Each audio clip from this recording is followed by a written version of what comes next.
और मेरे भाइयों, मेरी बहनों, आप इसमें से बहुत आशीष पाएंगे अगर आपने इसे सीरियसली समझा तो। ध्यान दीजिए मेरे भाइयों, मेरी बहनों, मैं आपको बताना चाहता हूं, यदि आप परमेश्वर में बढ़ना चाहते हैं, यदि आप परमेश्वर को वैसे जानना चाहते हैं जैसे पौलुस जानता था, जैसे पतरस जानता था, जैसे याकूब जानता था, जैसे बिली ग्राम अंकल जानते थे, जैसे स्मिथ विगिल्सवर्थ, कैथरीन कुलमैन, आपने बहुत सारे लेजेंड्स का नाम सुना होगा जो लास्ट सेंचुरी में थे। ब्रदर स्मिथ विगिल्सवर्थ, साधु सुंदर Singh, Martha wings, Martin Luther, ऐसे बहुत सारे लोग थे जो परमेश्वर को बहुत गहराई से और बहुत अच्छे से जानते थे। अगर आप सच में परमेश्वर को जानना चाहते हैं उस तरह जिस तरह वो परमेश्वर के लोग जानते थे, तो आज मैं आपसे कुछ बात करना चाहता हूं। मैं आपको सबसे पहले बताना चाहता हूं, आपको प्रभु में बढ़ने के लिए मेहनत करनी है। ये मेहनत हाथ पैर चलाने वाली मेहनत नहीं है, ये मेहनत है हमारे मन के अंदर कुछ करना है हमें, जो आज मैं आपको 15 मिनट की इस काउंसलिंग सेशन में मैं आपको समझाना चाहता हूं। ध्यान दीजिए, बाइबल बताती है पुराने नियम में एक व्यक्ति था, उसका नाम मूसा था।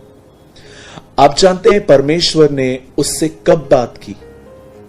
परमेश्वर ने उसे तब बात की जब वो अपने ससुर की सारी भेड़ बकरियों को जंगल में चरा रहा था। तब बाइबल बताती है प्रभु ने एक जलती हुई झाड़ी में से उसे पुकारा, मूसा, हे मूसा। आप सबने पढ़ा होगा। अगर आप उसके बाद पढ़ेंगे तो एलिया नामक एक व्यक्ति था। जब एक टाइम आया जब प्रभु ने कहा कि अपनी सेवकाई एलीशा को दे दे, परमेश्वर ने कहा कि उसका अभिषेक कर, तब जानते क्या हुआ? एलीशा उस समय बाइबल बताती है वो खेत में काम कर रहा था। उसके बाद अगर आप बाइबल को आराम से पढ़ें तो आपको पता चलेगा पतरस सारी रात मेहनत करके लौटा ही था कि यीशु मसीह उसे मिले और यीशु ने उससे कहा जाल को एक बार फिर से पानी में डालो। अब उसके बाद अगर आगे चल के पढ़ेंगे तो आपको पता चलेगा मती अपना काम ही कर रहा था कि यीशु मसीह उसके पीछे आए, यीशु मसीह उसके सामने आए और कहा मेरे पीछे हो ले। मेरे भाइयों, मेरी बहनों, चाहे वो मूसा हो, चाहे वो पतरस हो, चाहे वो एलीशा हो, चाहे वो मती हो, मैं आपको बताना चाहता हूं परमेश्वर ने हर एक को तब अपने पीछे चलने के लिए बुलाया, अपनी सेवकाई सौंपी जब वो अपने काम कर रहे थे।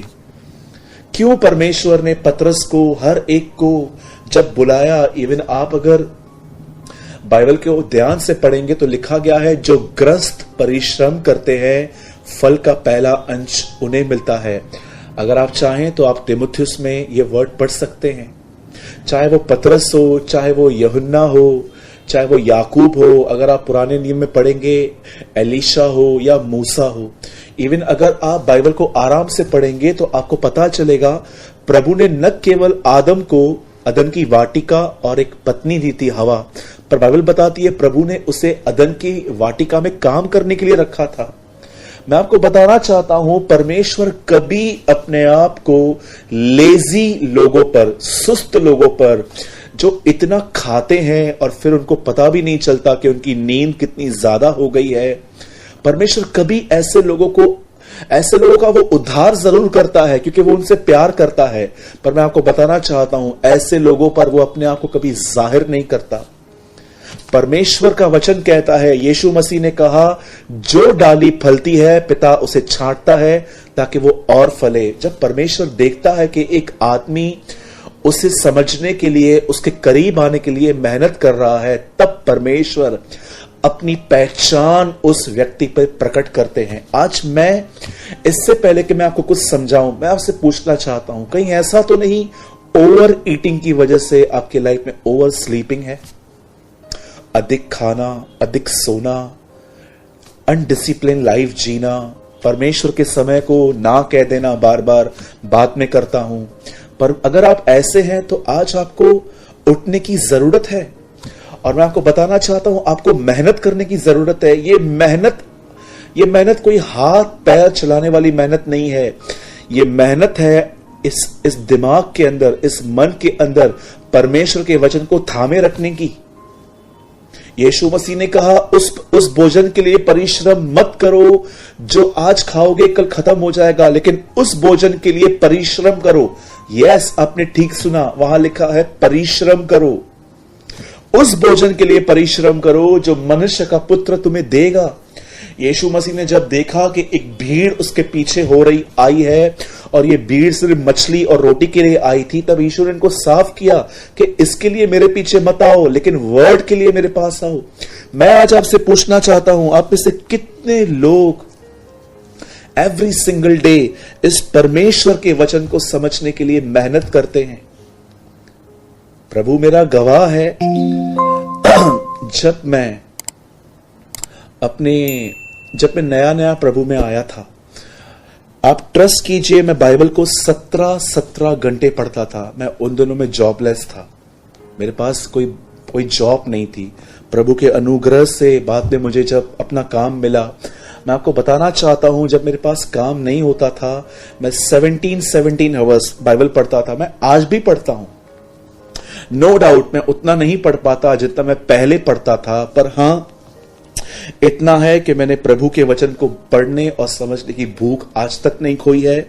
मैं आज भी जब भी सुबह उठता हूं, मैं पहले वचन पढ़ता हूं, दुआ करता हूं, और जब भी मुझे समय मिलता है अपना काम निपटाने के बाद मैं फिर से प्रभु के वचन में जाता हूं और मैं वही बातें बार बार पढ़ता हूं और न्यू थिंग्स को अपने कैरेक्टर के लिए लर्न करता हूं और मैं वही चीजें आपके साथ भी शेयर करता हूं। अब मैं आपसे पूछना चाहता हूं, आप में से कितने लोग इस वचन को समझने के लिए मेहनत करते हैं?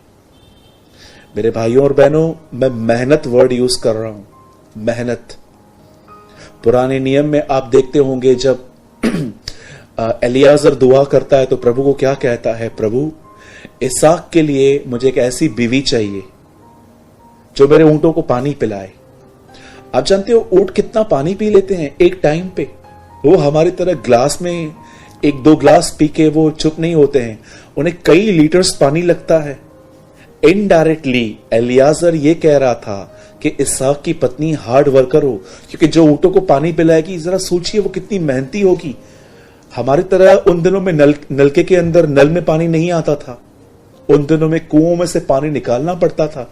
आज टेक्नोलॉजी इतनी बढ़ गई है कि कुछ लोग टेक्नोलॉजी की वजह से ही लेजी हो गए हैं।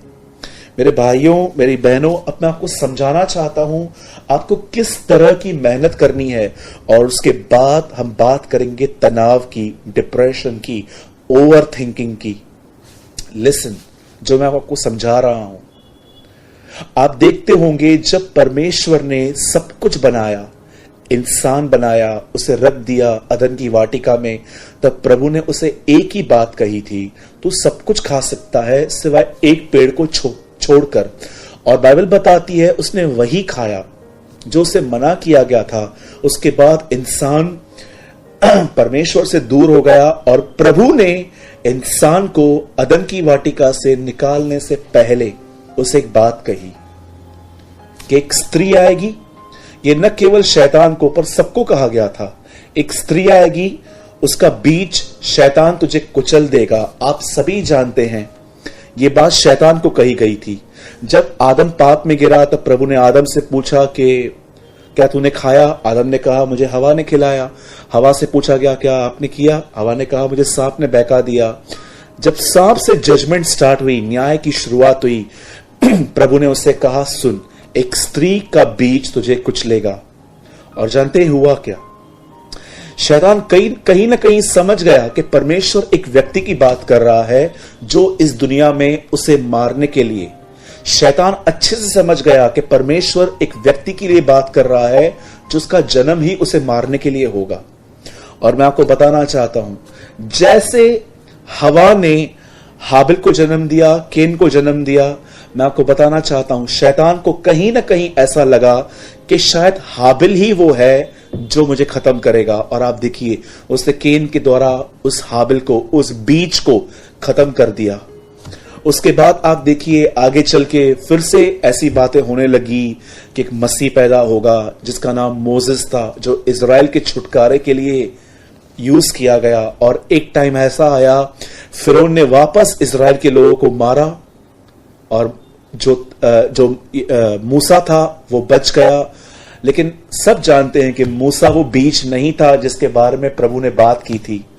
उसके बाद देखिए, एक भविष्यवाणी हुई, एक कुंवारी गर्भवती होगी, पुत्र जनेगी, प्रभुता उसके कांधों पे सवार होगी, उसका नाम इम्मानुएल रखा जाएगा, जिसका अर्थ है परमेश्वर हमारे साथ। ये सारी बातें हुई। शैतान अब भी समझ गया कि वो व्यक्ति अब तक नहीं आया। और एक टाइम ऐसा आया जब ज्योतिषी इजराइल में आए, वाइस मैन, और उन्होंने एक ही बात हेरोद से आके पूछी, क्या यहूदियों के राजा का जन्म यहां हुआ है? एक बार फिर से शैतान को ऐसा लगा कि यह व्यक्ति आ चुका है। एक बार फिर से बच्चों को मारा गया ताकि यह भविष्यवाणी पूरी हो। राहेल रो रही है और शांत नहीं होना चाहती। ये प्रोफेसी पूरी हुई। मेरे भाइयों, मेरी बहनों, स्टार्टिंग से ही आप देखिए, शैतान सिर्फ बीज को खत्म करने के पीछे था। लेकिन मैं आपको बताना चाहता हूं, उसकी कोई मेहनत सक्सेस नहीं हुई। उसका जन्म हुआ, वो हमारे बीच में आया। और मैं आपको बताना चाहता हूं, वो बीज कोई और नहीं था, वो बीज हमारा खुदावन था, वो बीज यीशु मसीह था। वो हमारे बीच में आया। और जानते हैं, जब बीज आया तो बीज ने ये कहानी बताई कि बोने वाला बीज बोने चला। अब जानते हैं, यीशु मसीह परमेश्वर का वचन है, वो उसका बीज है, सीड है। वो बीज को इंग्लिश में सीड कहा जाता है, वो उसका बीज है। और जब यीशु आए तो उन्होंने एक दृष्टांत बताया कि कैसे कुछ बीज झाड़ियों में गिरे, कुछ बीज पथरीली भूमि पर गिरे और कुछ बीज मार्ग के किनारे गिरे और शैतान उन्हें चुग गया। मेरे भाइयों, मेरी बहनों, मैं आपको बताना चाहता हूं, शायद आप सुन के हैरान हो जाएंगे। उत्पत्ति में शैतान उस बीज को खत्म करना चाहता था। मूसा के टाइम पे वो उस बीज को खत्म करना चाहता था। यीशु मसीह के टाइम पे भी वो उस बीज को खत्म करना चाहता था। और मैं आपको बताना चाहता हूं, आज वो बीज हमारे हाथ में है। वो आज भी बीज को खत्म करने के पीछे है। और जानते हो वो बीज को कैसे खत्म करता है? जो भी आप सुनते हैं, जो भी आप पढ़ते हैं, वो आपके अंदर से उसे चुरा लेता है। वो आज भी आपके बीज के पीछे है क्योंकि उसे पता है अगर ये बीज बढ़ गया तो वो मुसीबत में आ जाएगा। इसलिए यीशु मसीह ने कहा, परमेश्वर का राज्य उस खमीर के समान है जिसको एक बहन ने आटे में मिलाया और वो बहुत बढ़ गया। वो जानता है कि अगर इस बीज को इन लोगों ने संभाला, ये बीज पूरा इनके जीवन को कंट्रोल करेगा। ये इस बीज के वश में आ जाएंगे। इसलिए यीशु ने कहा कि परमेश्वर का राज्य उस राई के दाने की तरह है जिसे बोया गया और वो इतना बड़ा हो गया कि पक्षी आके बसेरा करने लग गए। शैतान जानता है कि जो लोग बड़े हो जाएंगे, ब्लेस्ड होंगे, ये इनकी वजह से और भी लोग ब्लेस्ड होंगे। मेरे भाइयों, मेरी बहनों, आपको प्रतिदिन एक मेहनत करनी है। जो आप पढ़ते हो उसे अपने मन में याद रखो, उसे अपने हृदय में रखो, उस पर ध्यान करो। मैं कई बार जब बाइबल पढ़ लेता हूं, बंद करने के बाद भी मैं उसके बारे में सोचता रहता हूं कि मैंने क्या पढ़ा, मैंने क्या सीखा, और इससे मैं प्रोटेक्ट होता हूं। मेरे माइंड में पाप नहीं घुसता। दाऊद कहता है, मैंने तेरा वचन अपने दिल में रखा है ताकि मैं तेरा गुनाह न करूं। आज मैं आपसे पूछना चाहता हूं, क्या आप ये मेहनत करते हैं? प्रभु जानता है मैं आपको वो सिखा रहा हूं जिस पे मैं खुद चलता हूं। क्या आप प्रतिदिन उसके वचन को पढ़ते हैं? क्या आप प्रतिदिन उसके वचन को अपने आप में रखते हैं? कहीं ऐसा तो नहीं है कि आप लेजी हैं पढ़ने में और मेडिटेट करने में? क्या ही मुबारक हैं वो लोग, बाइबल बताती है, क्या ही धन्य है वे लोग जो पापियों के मार्ग में न खड़े होते हैं, जो युक्ति नहीं करते हैं बुराई की, जो ठट्ठा करने वाली मंडलियों में नहीं बैठते हैं। वो उस पेड़ के समान है जो नालियों के किनारे लगाए गए हैं, जड़ें पानी में है इसलिए फलवंत हैं, क्योंकि वे यहोवा की व्यवस्था को दिन और रात मनन करते रहते हैं, इसलिए वो एक फलवंत पेड़ की तरह हैं। मैं आज आपको यह कहना चाहता हूं, प्लीज मेहनत कीजिए। बहुत जल्द प्रभु हमें लेने के लिए आएगा, और वो उन्हें नहीं ले जाएगा जो सिर्फ एक मसीह का ठप्पा लगाकर बैठे हुए हैं, जो सिर्फ कहते हैं कि मैंने 20 साल पहले बैप्टिज्म लिया था और आज वो कंप्लीटली बैकस्लाइड हैं। वो उनको लेने नहीं आ रहा है। आप जानते हैं बैकस्लाइड होने का मतलब क्या होता है? बैकस्लाइड होने का मतलब यह है वो लोग जिनके पास सिर्फ ज्ञान है पर मसीह का स्वभाव नहीं है, आज भी गुस्सा, घमंड, व्यभिचार, दूसरों को माफ न करना, यहां की बातें वहां करना, चुगलियां मारना, अब तक वो अपने पुराने नेचर में चल रहे हैं। खुदा ऐसे लोगों को लेने नहीं आ रहा है।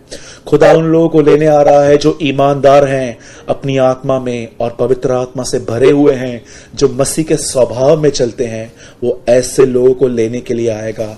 फल तो बाद में आएंगे, पहले बीज तो बोइए। पहले बीज तो बोइए। मैं आपसे विनती करता हूं, मेहनत कीजिए और जो पढ़ रहे हैं उससे मनन कीजिए, उसे अपने आप में रखिए ताकि आने वाले दिनों में आप फ्रूटफुल हो।